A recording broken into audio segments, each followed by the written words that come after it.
Showtime. Are you ready? I'm ready. Are you ready? Ready. This is the Bob and Jeff Show, starring Bob Lutz, Feels like old home week. I know what you mean. Jeff Lutz, Definitely old home week when you're here. I hear you loud and clear. and Jason Duda. For today, anyway. It's old home week? Are you saying I'm old or that I should be in a home? Yes. Alrighty then.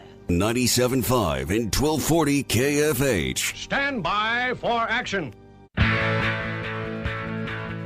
Hello, everybody. Welcome. It is a Thursday, and this is the Bob and Jeff Show on KFH Radio. Bob Lutz, Jeff Lutz, Jason Duda joining us for the three-man booth today, along with Misty Louise, our great little puppy dog.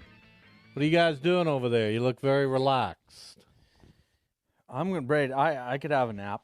You look. Are we starting with this already? You look disassociated almost. In what way? Well, look at Jeff. He's hunkered up.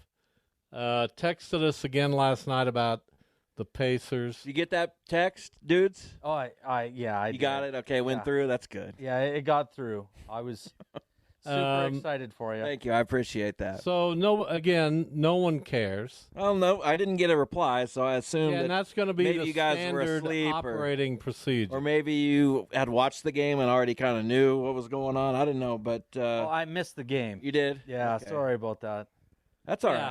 right. I just don't find that interesting. I don't find you then to you be must- more interesting because you follow the Pacers. Why don't you like the I NBA? I find the whole thing just nondescript. Jason has told us why he doesn't like the NBA. I don't mind the NBA. His reasons are faulty, but at least he has some. I don't mind the NBA when we get to the playoffs. So what do you have against regular season NBA? It's just the too many players sit out. Nobody's doesn't. sitting out. Anthony Davis already. It just doesn't seem to be taken that seriously. Okay, well, most teams don't operate like that. You understand? Because most teams, or a lot of teams, don't have super-duper stars. There's no benefit. Everybody gets to the playoffs. There's just not a lot of intrigue. Oh, okay.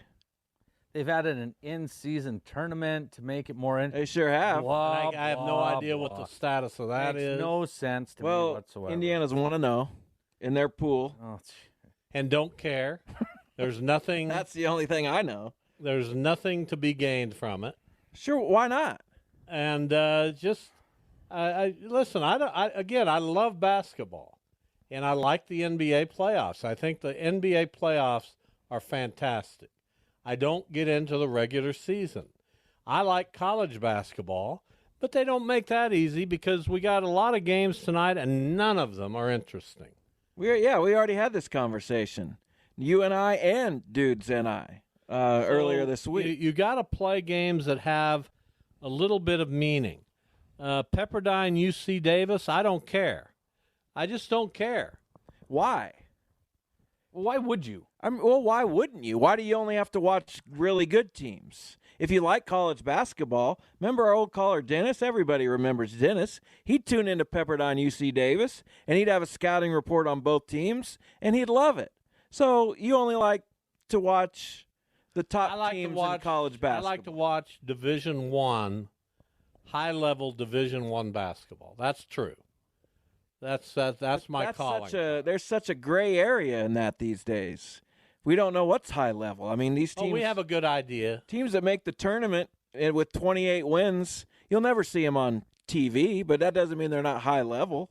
If I got a 28-win team playing today, I watch them. Okay, well, I'll tell you who won 28 games last year. I don't want to hear. I don't care. You're suddenly you think now you're Mr. Basketball. I am a little bit. Because you pay $90 to watch the Indiana Pacers. Good stuff. And you now think, because your wife referred to them as we, She did. that there's some camaraderie there. Wow. She said, are we going to win tonight? So I said, probably. And that's how it went. I thought you'd say, well, no, but they'll be fun. Now, Well, they were fun. let me switch from you to Duda. Good. Because if the answer to this question is affirmative, I'm kicking him out of the house. Oh, I could use a Because nap. he is, well, I'm Mr. Football, and we're going to gather at the bar this evening, and we're going to rub heads. Are you watching the Bears-Panthers tonight? Yes, sir, I am. You've got to. Why? I got Cole Kmet going. I got a couple. Keep track on your phone. Why would you waste any time watching that atrocity? So what else should I do? Watch the Shockers. Literally They play Western anything. Kentucky. Are they on TV? Yeah, ESPN Plus. I don't get ESPN Plus, so there that goes. How do you get ESPN? Yeah. Do you get the Disney Channel? Do you get? Is it on the Disney Channel? You have a login for your. If you get ESPN and the Disney, if you ask your wife. Yeah, I'd have to figure that out. I'll ask one of the kids probably. They'll know more than I do. But seriously, is there not an NFL game that you're offended by? 6:30. Oh well, I'll probably tune it on for the first half for sure. It'll be on. I'll get one of the kids to figure it out for me. Jackson, we're going to sit down. We're going to watch the NFL tonight. No, he won't watch it. Good. There's hope for him. Yeah, no, nobody else will watch it. Cole Kmet going. But I mean, have you ever heard a sadder I phrase? will be watching. Have you ever No, heard? no, be serious for I a am minute. being serious. Why? Because you got one Because fantasy I like to player? No, because I like to watch football. Well, that's just the And dumb. it could Fool alert! It Fool could turn alert! into one of the best games of the year. No, You it don't couldn't. know. That's the Fool alert! best thing Fool about alert! sports. You have to be a You good never team. know. You never know. You do know. No, you Bad don't. teams cannot you play. don't know, Listen Jeff. to what teams Max has. Don't for play this. good games. You don't know, Jeff. Fool I alert! know. You Matt- don't. Fool alert! Keep play. Fool Play alert, it. Max. That button's going to be worn out in What a did it week. say? Food alert? Fool alert! Fool alert. It's foolish to waste time watching that NFL. I can't game. wait. I'm going to watch probably. I don't know if I'll get to the first half of the Shockers because I might have to watch the pregame. Would you watch Kent State, Utah Valley? No. Not really. They both won 28 games last year. I mean, So that what? I'm just are saying. they playing tonight? No, but I was just looking at Oh. random. But I seriously, while I'm peeved at you, I don't get this macho football stuff. I just I don't like get to it. watch football. That's not even a game. How do you know it's not a game? It There's hasn't even been nobody played. interested in Because that it's game. the Bears and it the has Panthers. no Hasn't been played. ramifications, and neither team he's is got going to Cole go to the Kmet going. playoffs. Deonta Foreman is playing against his former team. What a storyline. Wow. Oh, fantastic. See, you're just trying to make things up. There's I don't nothing. have to make things up because I've already told you. I like to watch and football. unfortunately, you lump together with the other Neanderthals in this country.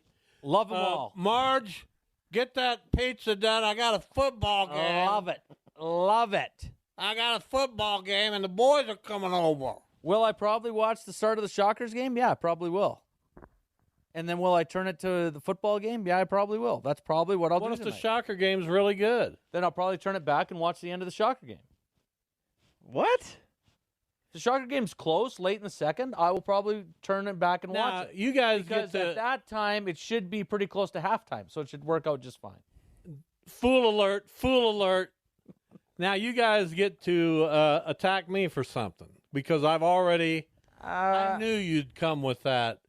Well, yeah, it's a football game. Of course, I'm going to watch. You asked me, and what do I like to watch? I like to watch football. So, yeah, I'm going to watch the football game.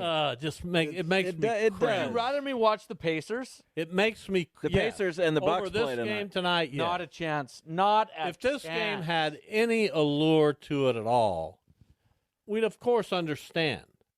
But this is a terrible.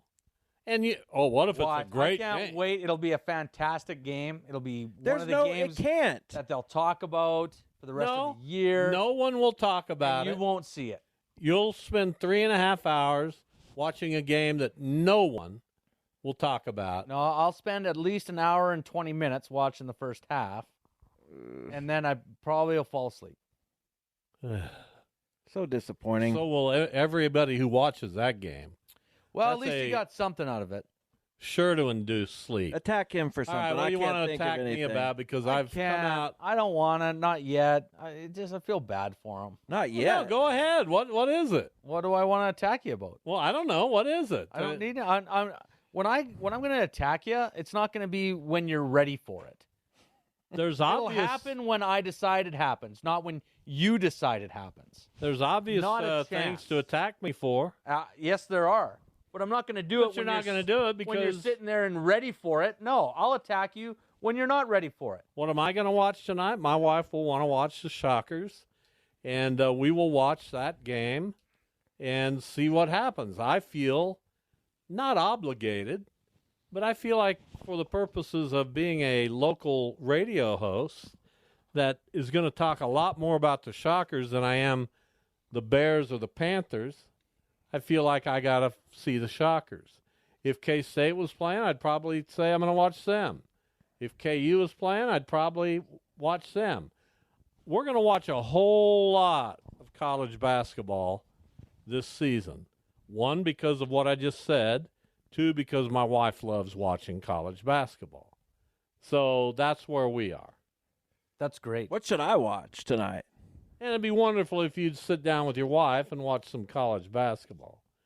Instead of alienating your family, turning on the NFL game while they scatter to other places throughout the house. Well, that's true. That will happen.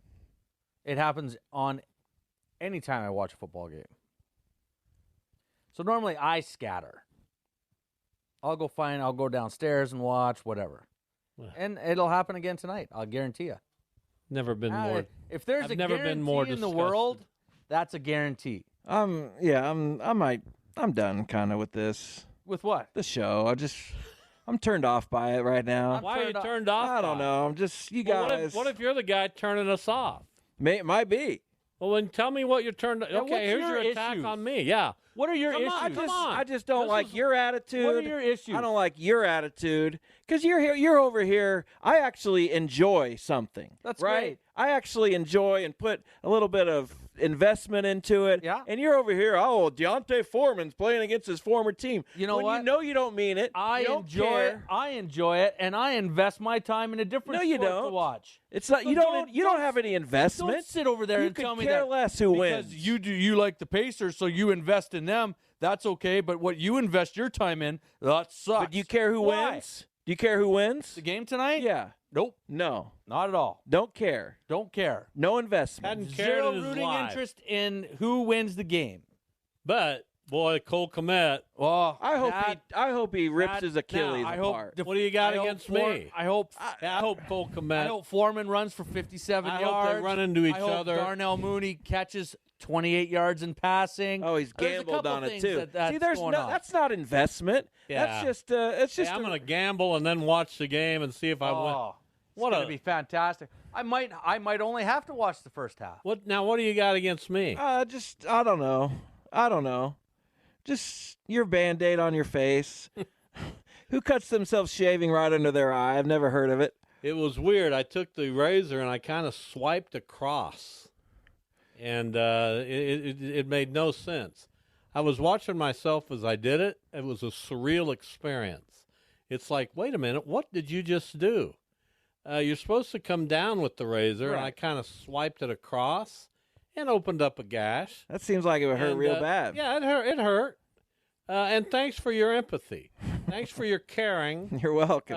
Who but- are you, Nelly? I mean, good But God. to get on this show and just start mocking my bandage on my face. I mean, that was a trend when I was in high school. The Band-Aid under the eye. That's not even a thing Well, I'll anymore. tell you, I've gotten a lot more respect since You I've have? been out in the back. Yeah.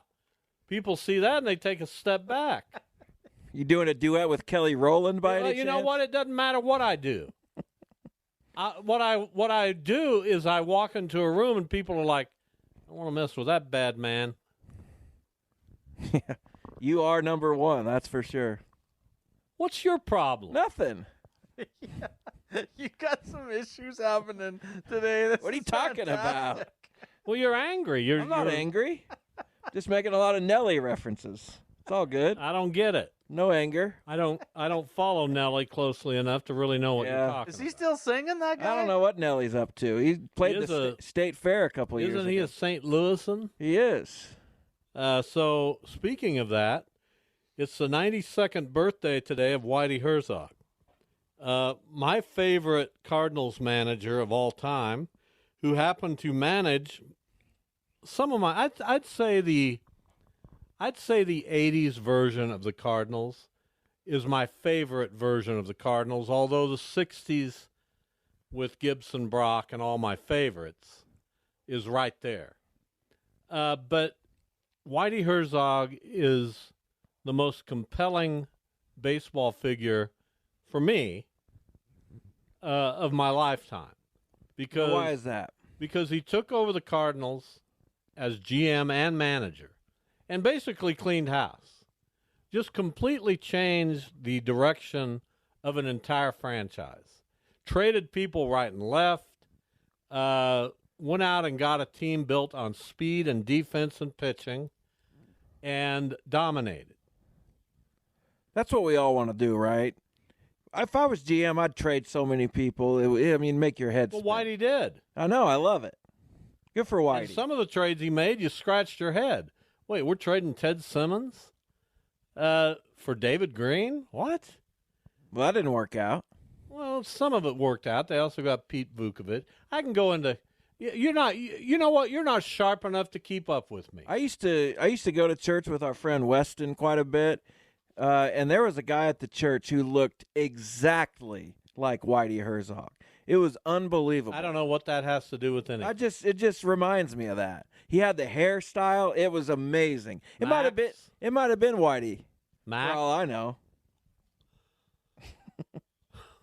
Is that Max a fool? has got to be quicker on the trigger. Is that a fool alert? Could go off 1,000 times during 2 hours. Why are you not even holding your microphone? Because I'm really comfortable right now. This is perfect.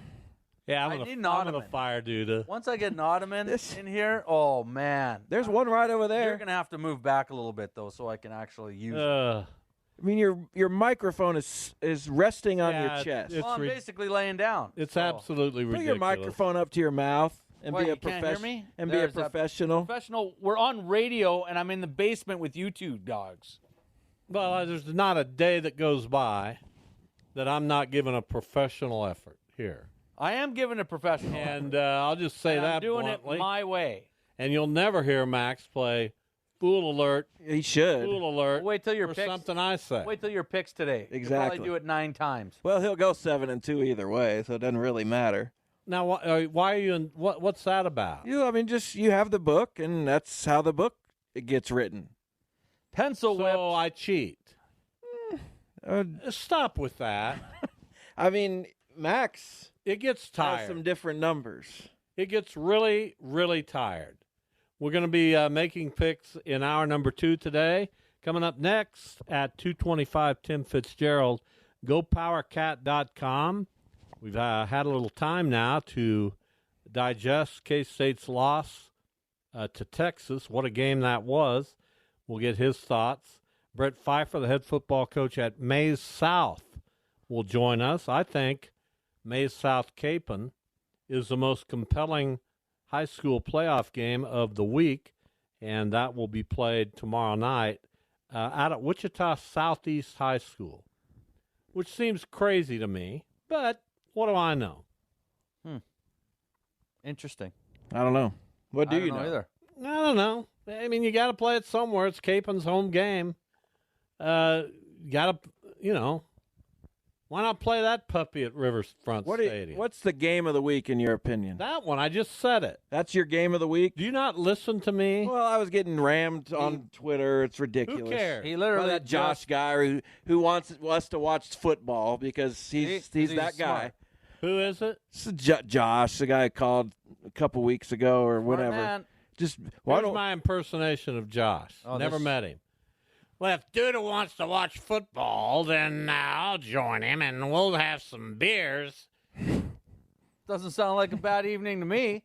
Just because you don't like it doesn't mean other people do or don't. the game of the week, by the way, is East Washburn Rural. That's a great game. That's the game.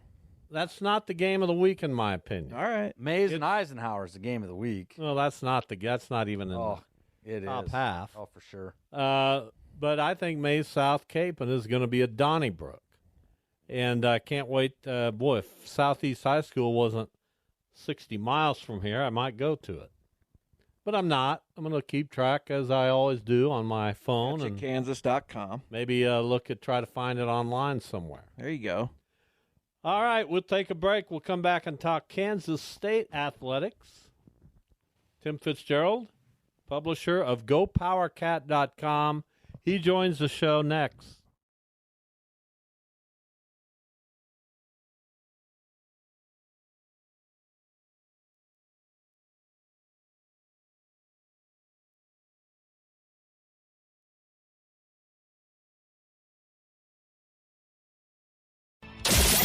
This is the Bob and Jeff Show on 97.5 and 1240 KFH. Tim Fitzgerald joins us on the IHOP hotline.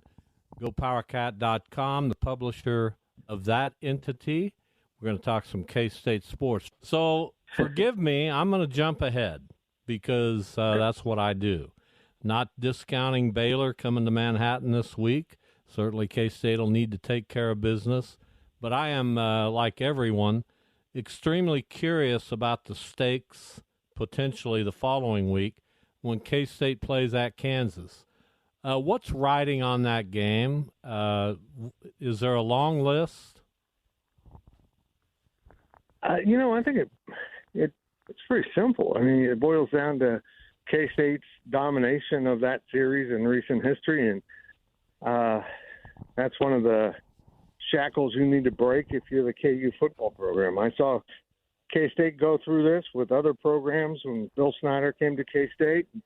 There's so many similarities how Lance Leipold is building that program and those breakthroughs. They just got one against Oklahoma, and can they do it again against Kansas State?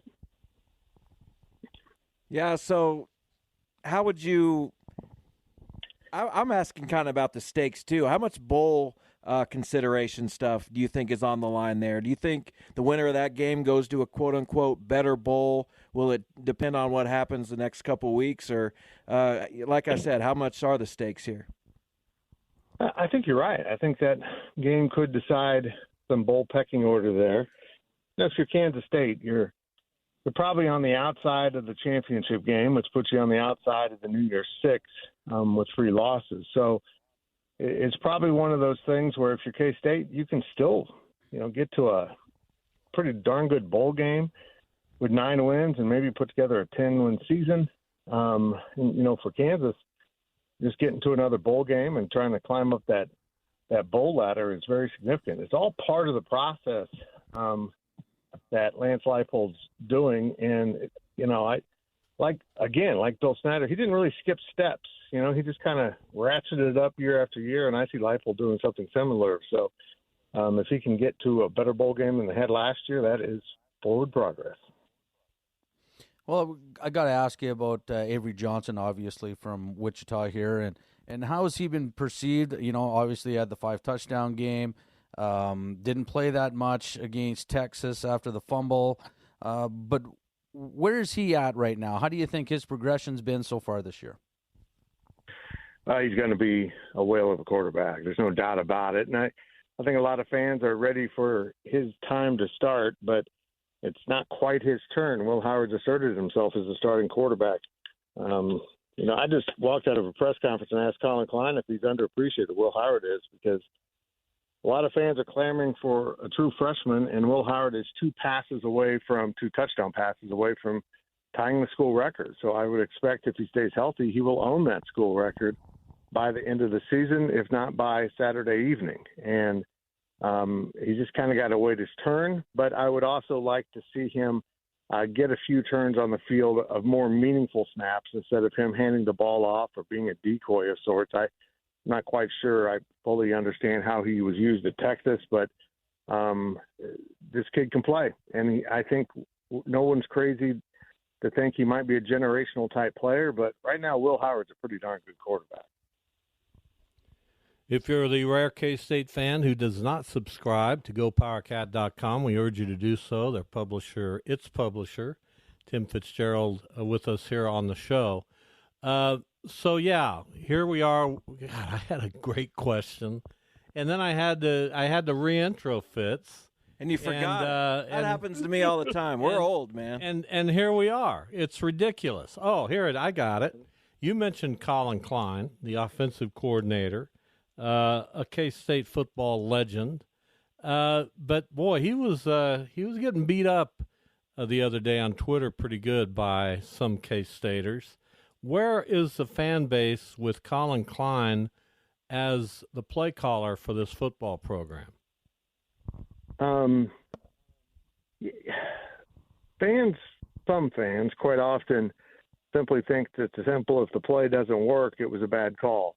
And sometimes the defense is just better. Like in the last play of the game, the defense was just better on that snap of the ball. And that's what it came down to. I'm also struck, though, as I read some of that and some of the ways fans react. And, I'm certainly not cutting a swath across the fan base, but there's some selective fans for every program that have a great deal of emotional immaturity and react to things not going their way with their team like toddlers throwing their toys. And some of the stuff I saw was outrageous and just silly.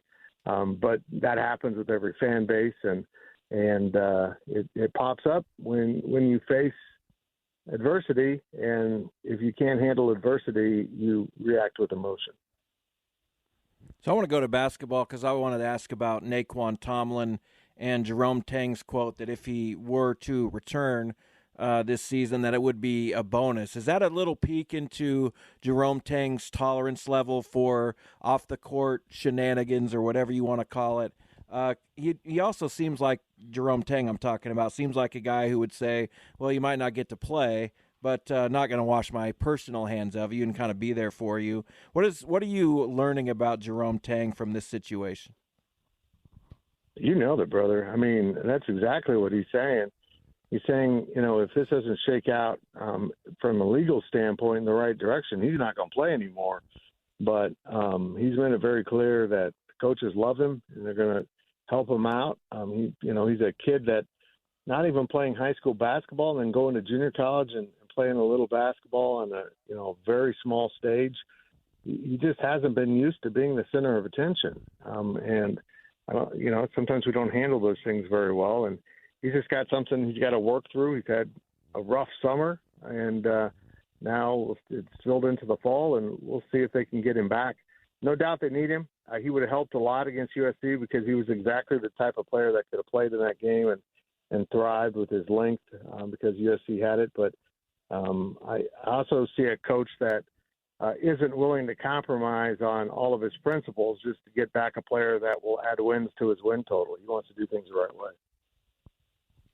And I'm kind of curious, what did you see in that USC game? Obviously going out and playing a tough opponent to start with, kind of difficult, but what were some of the good and some of the bad things that you saw in that game?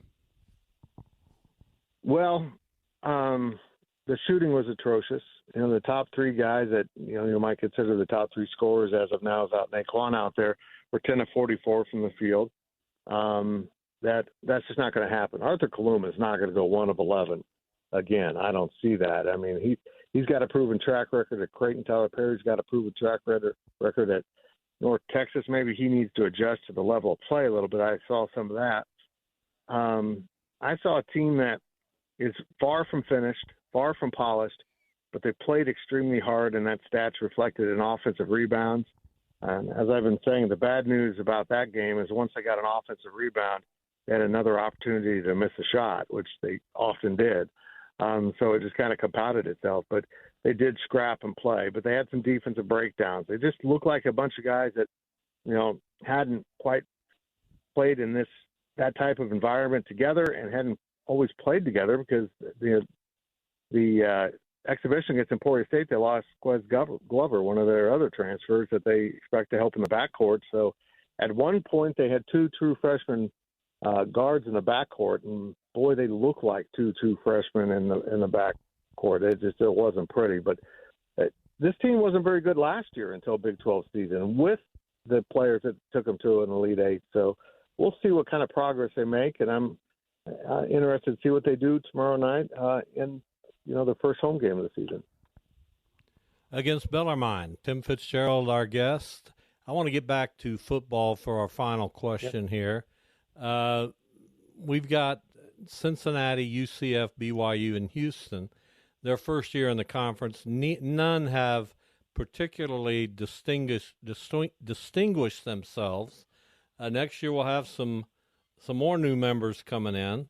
What do you make of Big 12 football in the future? Who's best positioned to become this conference's new Texas, Oklahoma? That's a really good question. I thought these teams would struggle this year. I didn't imagine it being this bad. I thought UCF would be an upper half type of team, and they just haven't had the defense to do that.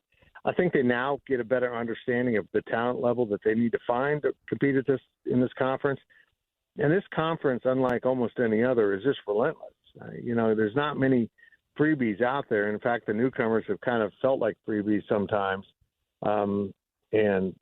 That's not always true.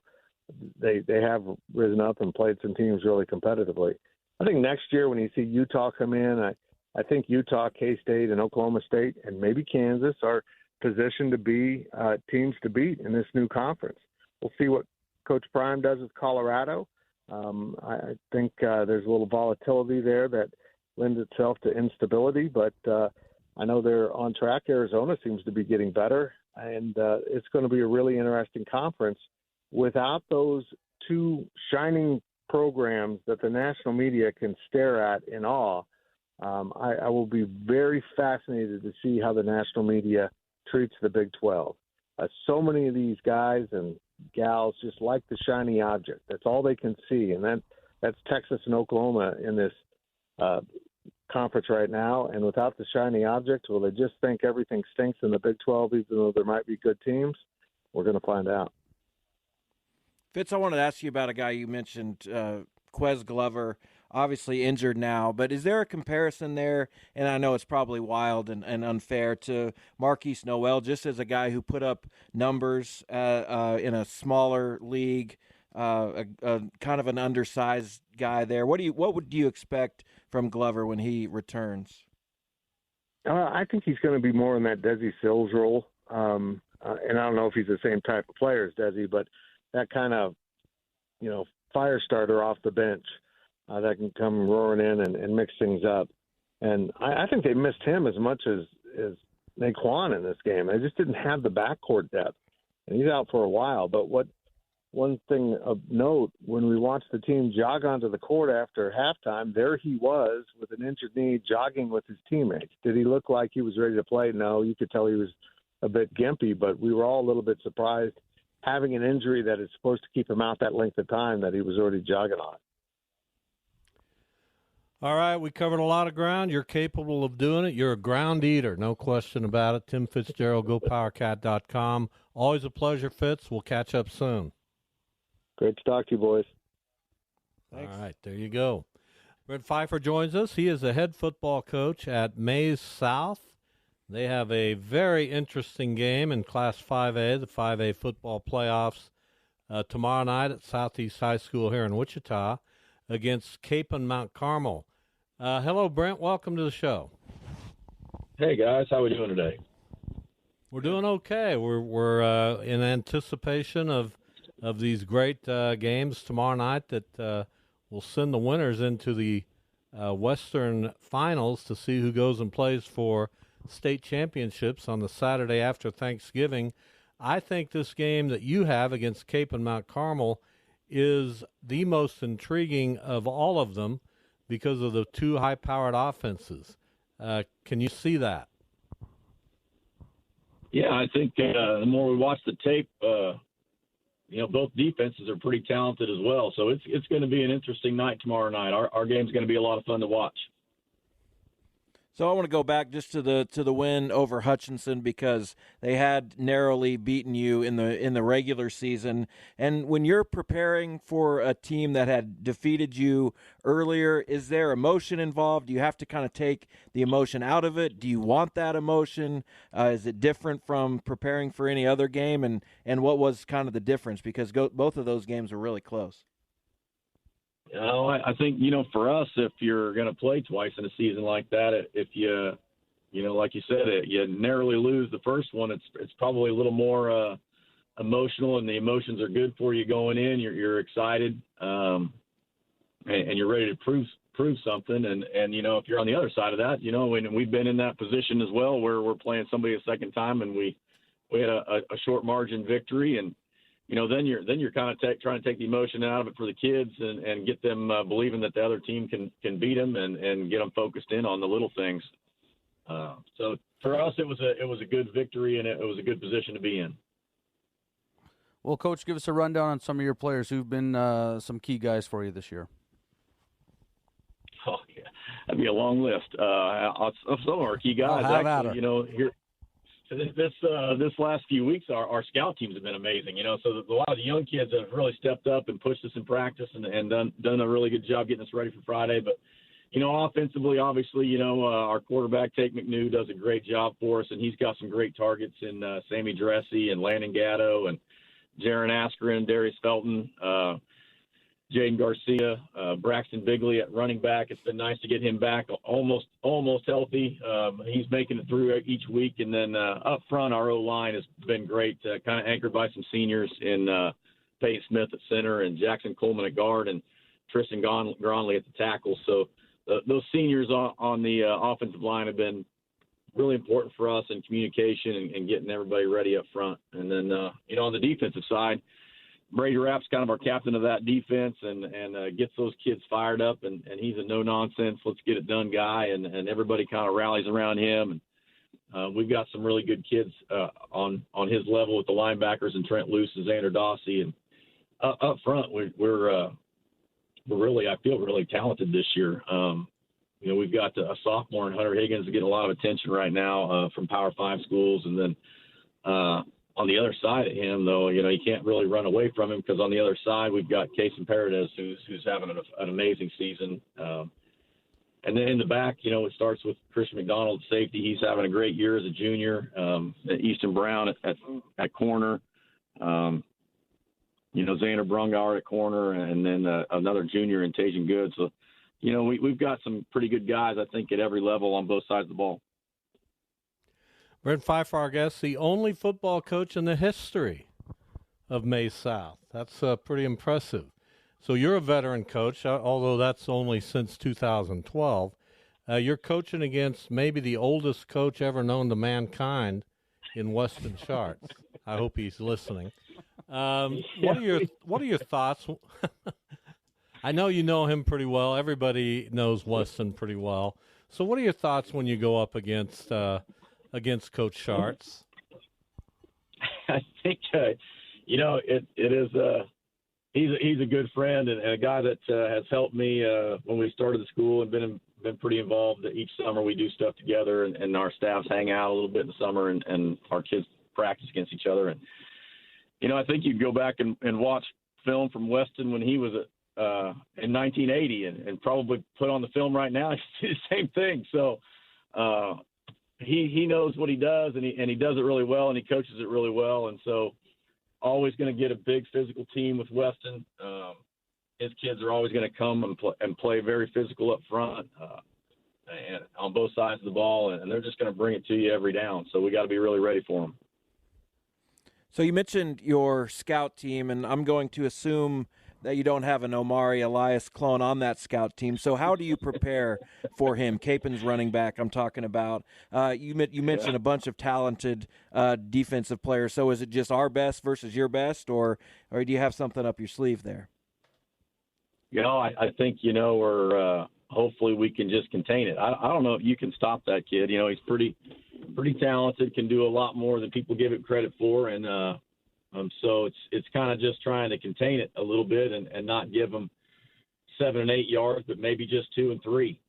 So tackling well is going to be really part of the biggest hurdle for us to get through, is making sure that we're tackling low and really rallying to the ball. It's going to take all 11 guys getting there to make it happen. Brent Pfeiffer is our guest. He's the head football coach at Maize South. So you have a similar story in some ways to Goddard Eisenhower. You came in, Maize, obviously the established high school in your district. You've made it work and built up now to be one of the top football programs in Class 5A. The same thing has kind of evolved at Goddard Eisenhower. They're still alive in the football playoffs. Do you get together with Darren Fisher and talk about that at all? Because there are some similarities in your stories and your programs. Yeah, the coaches that have come through Eisenhower, I've always kind of connected with a little bit, and Coach Fisher's no different. And we talk quite a bit actually in the off season. We run into each other and visit about different things that their community is doing and things that are going on in his program, and vice versa. He asks a lot of questions of me and what we're doing, and so yeah, we're very similar schools, very similar communities, clientele, very similar kids. So it's him and I, Coach Fisher and I think we work really well together and visit about different things, going back and forth, and hopefully help each other out a little bit. When you get to this point in the season when, everyone is really good, how much is it about matchups and how much is it about, maybe I just have a shred of talent more than you do? How would you kind of equate those two things when you get to this point? Yeah, I'd say, it's high school football, and you're dealing with teenagers, and it's no different than trying to teach them in a classroom. So it's kind of getting things across and reviewing over and over and over again and making sure they have their responsibilities right. But there's Jimmys and Joes out on that field, and so we all have them. You're trying to take your best and put them in a good position to find some success, and everybody on the other side's doing that too. And like you said, when you get to this part of the season, we're running into teams that health matters. This time of year, you got 4 teams left on each side of the boundary here. It's who's the healthiest going into it, who can stay the healthiest during the game, and any one of us really can win on a given Friday. All right, Brent, we appreciate it. Brent Pfeiffer, head football coach at Maize South. Before I do let you go, we were teasing our friend Jason Duda early in the show. You are unqualified. I mean, you're obviously qualified as football guy. Will you be watching the Bears and Panthers tonight, or is this a good night to maybe fix that pottery bowl that you accidentally broke? Actually, I will turn it on. My daughter, God bless her, a little shout out to Katie there. She had her wisdom teeth pulled here a couple hours ago, and so she is at home waiting for me to come home and probably nurse her up a little bit and try hopefully get her healed up. She does not want to miss that game tomorrow night. So her and I will probably put some ice packs on and then turn the game on a little bit. Smart man. Smart man. My kids go to Maize, and I'm cheering for you right now, Coach. Hey, I appreciate that.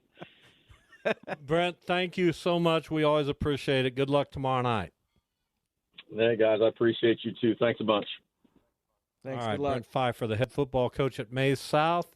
They have Cape and Mount Carmel. Now, Weston, we'd love to get him on the show, but he would not come on, most likely, because he's superstitious. He is. No need, though. We'll see. Maybe he would. Well, can only ask. Tomorrow we'll break down all of these games with Joanna Chadwick from Vipe Magazine. We've got Maize and Goddard Eisenhower on the other side of the West bracket. We've got 2 highly intriguing games in Class 6A here on the west side. Washburn Rural, Wichita East, as you said. And Derby, another shot at Manhattan tomorrow night up in Manhattan. I can't tell you how fascinated I am by that game. Manhattan has won 3 in a row against the Panthers. Yeah, they've got their number right now. Including this year. Wamego and Wellington. We talked about that one yesterday. Wellington traveling to Wamego. Jeff was highly fascinated about the bus ride. I don't quite get it, but I was. Whatever. I want to know. I want to get inside the bus ride. I want to know what goes on. McPherson and Andover Central in the other side of the Class 4A West bracket. In Class 3A, Clay Center visiting Cheney. That'll be a good one. Don't overlook Clay Center. I'm going to overlook them a little. They're 9-1, and they're a good football team. Their only loss is to Southeast of Saline, which is an undefeated team. I would not completely overlook Clay Center, but Cheney looks Cheney looks pretty darn good. And then you've got Wichita Collegiate at Andale. Collegiate getting another shot at the Indians, who have some quarterback health issues. They've lost a quarterback or two. Southeast of Saline, previously mentioned, in 2A. They go to Hoisington on the west side of the bracket. Ellsworth and Norton on the other side of that bracket. And then finally in 1A, Valley Heights. Where's Valley Heights for $1 billion? I hate that you're asking me this because it's... Well, you'll never know. No, I know because I saw it today because I looked this up, and I don't remember. I just remember they're in Blue Rapids. North of Manhattan. Blue Rapids. North. They face Medicine Lodge, and then on the other side, Marion and Conway Springs, that one in Marion. So there you go. There's your games for tomorrow night. We'll come back. Hour number 2, we'll have our picks coming up at about 3:25. We're going to go 9 games again. Yeah, why not? I put you in charge of the picks. What do you Whatever. It doesn't. I don't really get started until after Thanksgiving. So whatever you guys want to do, it's fine. Yeah, well, then I'll make my run. There's a and lot away of we history go. of that. And then when you get started, you don't do very well either. Oh, that's not true. We'll be back. You are listening to the Bob and Jeff Show. Jason Duda in the 3-man booth on a Thursday.